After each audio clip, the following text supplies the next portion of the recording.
अपने घर की नकारात्मकता को हटाने के लिए, मानसिक शांति के लिए मैं सप्ताह में एक बार इस तरीके से पूरे घर में धूनी लगाती ही रहती हूँ। आज मैं आपके साथ शेयर कर रही हूँ कि जब हमारे घर की तुलसी सूख जाती है तो ये कोई अपशगुन नहीं है। इसका अर्थ यह है कि भगवान चाहते हैं कि इस तुलसी की सहायता से आप मेरी किस तरीके से सेवा कर सकते हैं। इस वीडियो में मैं आपके साथ तुलसी से हम सूखी हुई लकड़ियों से क्या क्या यूज़ कर सकते हैं वो आपके साथ शेयर करूँगी। तो सबसे पहले जो सूखी हुई तुलसी थी, मैंने उसके छोटे छोटे टुकड़े काट लिए हैं। पतली पतली लकड़ियों को अलग काट लिया है और जो थोड़ी मोटी थी उनको अलग काट लिया है। इस तरीके से काटने के बाद ना मैंने एक भगोने में, साफ भगोने में पानी भर के इस तुलसी की लकड़ी को अच्छे से धो लिया है। क्योंकि क्या होता है कि तुलसी जब लगी होती है तो उसमें बहुत सारी डस्ट लग जाती है, गंदगी जो भी है चिपक जाती है। तो इस तरीके से जब आप धो लेंगे ना तो देखेंगे कि पानी कितना काला हो गया है तुलसी की लकड़ी को धोने के बाद। इस तरीके से मैंने एक साफ़ सुथरी थाली ली और उसमें तुलसी की लकड़ियों को मैंने फैलाकर अब मैं इसे अपनी आगे की बालकनी में रख दूँगी जहाँ पर धूप आती है, और मैं इसे एक दिन के लिए अच्छी सी धूप ले लूँगी जिससे कि ये लकड़ियाँ बहुत अच्छे से सूख जाएं। इसके बाद जो तुलसी का गंदा पानी निकला था ना उसे आप गमले के किसी भी उसमें डाल दीजिए। अब ये देखिए कि जो तुलसी की लकड़ियाँ हैं वो अच्छे से सूख गई हैं। और अब मैंने एक अच्छा साफ़ सुथरा कपड़ा लिया, तुलसी की लकड़ियों को इनको रखकर आप अच्छे से कूट लीजिए। तो उसमें जितनी भी महीन लकड़ियाँ होंगी, पतली होंगी, वो अच्छे से कुट जाएंगी, उनका चूरा बन जाएगा। और जो मोटी होंगी ना वो लकड़ियाँ अलग रह जाएंगी। अब जो मोटी लकड़ियां हैं उनको थाली में आप अलग निकाल लीजिए और इस तरीके से जो पतली लकड़ियां थी जिनका चूरा बन गया है, आप उनको मिक्सी के जार में अच्छे से पीस लीजिए, जितना भी ये पिस सकें। इस तरीके से देखिए आप, मैंने इनको पीसा है तो ये कुछ इस तरीके का पाउडर बन गया है, कुछ पिस गया है, कुछ मोटा मोटा रह गया है। तो आप सबसे पहले एक प्लेट लीजिए, छलनी लीजिए और इस मिक्सचर को जो आपने मिक्सी जार में पीसा है आप उसको छान लीजिए। जब छानेंगे तो जो मोटा वाला भूसी की तरह पार्ट जो होता है वो अलग निकल जाएगा और नीचे वाला जो चूरा होगा, दोनों को आप संभाल कर रखिए, हमें दोनों में का ही यूज़ करना है। इस तरीके से मैंने ये काशी अश्वगंधा का चंदन लिया है, आप सूखा गीला दोनों में से कोई सा भी ले सकते हैं। इस तरीके से जब मैंने ये लिया तो एक छोटी सी डिब्बी थी उसको भी मैंने लिया और इस तरीके से गीला जो चंदन था इसमें जो आपने पाउडर बनाया है आप इस डिब्बी में उसको डाल दीजिए और अच्छे से मिक्स कर दीजिए।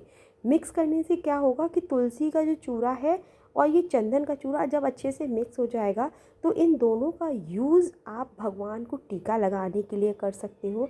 आपके घर में कोई भी कार्यक्रम है, सुंदरकांड है या कुछ भी है, तब आप सभी को टीका लगा सकते हो और पूजा के बाद आप स्वयं भी इस टीका का यूज़ कर सकते हो। छानने के बाद ना जो ऊपर छना हुआ पोर्शन निकला था उसको जब आप डेली की चाय बनाते हो इस तरीके से तो आप उसको इसमें मिक्स कर दीजिए, इसको अच्छे से मिला लीजिए। इसका यूज़ क्या होता है कि जब हमें खांसी, बगलगम या ज़ुकाम वगैरह होता है तो हम तुलसी की चाय पीते हैं। तो आप रेगुलर लाइफ में भी इस तरीके से सूखी हुई तुलसी का यूज़ कर सकते हो।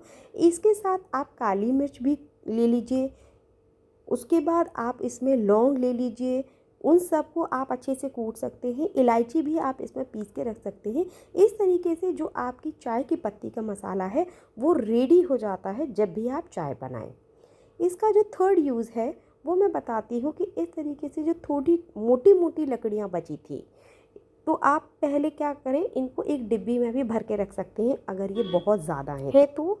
उसके बाद ना आप इन जो डिब्बी में भर के लकड़ियाँ रखी हैं, अब नवरात्रि आ रहे हैं, आप जब भी देवी माँ की हवन करें तो आप इनकी सूखी हुई लकड़ियों का यूज़ कर सकते हैं। आपके घर में सत्यनारायण की कथा है, आप तब इनका यूज़ कर सकते हैं। जब भी कोई हवन कर रहे हैं तो आप इनको यूज़ कर सकते हैं।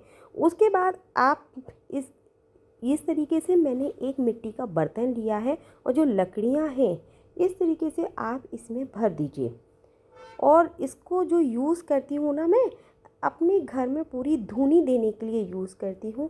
थोड़ा सा इसमें आप बिल्कुल ज़रा सा 1 चम्मच घी डालिए, 2 इलायची डालिए, कुछ लौंग डालिए और उसके बाद जो गूगल है, गूगल हमारे घर की जितनी भी नेगेटिविटी होती है वो हटाती है। तुलसी की लकड़ियाँ तो हटाती ही हैं, साथ में जो होता है ना वो सुगंधित माहौल कर देता है। और आप इस तरीके से करते हैं तो देखना आपके घर में जो भी कष्ट चल रहे होते हैं वो दूर होना शुरू हो जाते हैं। इस तरीके से आप सप्ताह में एक बार इस धुनी का यूज़ करें और इसको बराबर पूरे घर में धुनी लगा दीजिए, जिससे कि जो कीटाणु है और मानसिक शांति मिलेगी, नेगेटिविटी हटेगी, पॉजिटिविटी आपको फील होगी। इसके बाद जो सूखी हुई तुलसी की जो लकड़ियाँ थी, आप रोज़ 7 लकड़ियों को ले लीजिए। शाम को जब दिया बाती करने बैठें तो इन लकड़ियों को आप अच्छी तरीके से रुई में लपेट लीजिए, बाती बना लीजिए। और जब भी आप दीपक जलाएं तो स्टील की या जो भी प्लेट में आप जलाते हैं उसमें सबसे पहले स्वास्तिक बना लीजिए। स्वास्तिक के बाद उसमें थोड़े बहुत फूल के रख लीजिए और उसके बाद आप रोज़ शाम को ठाकुर जी की सेवा करते हैं या अपने मंदिर में इस तरीके से सूखी हुई तुलसी का दीपक जलाएं और भगवान की सेवा करें। इसका एक और यूज़ कर सकते हैं कि आप गमी में जाएं तो इनमें से कुछ टुकड़े ले जाएं तुलसी के और आप उसको छोड़कर आ सकते हैं। कहते हैं कि जब हम सूखी हुई तुलसी की लकड़ी उसको दान करते हैं तो उसको वैकुंठ धाम की प्राप्ति होती है। राधे कृष्ण।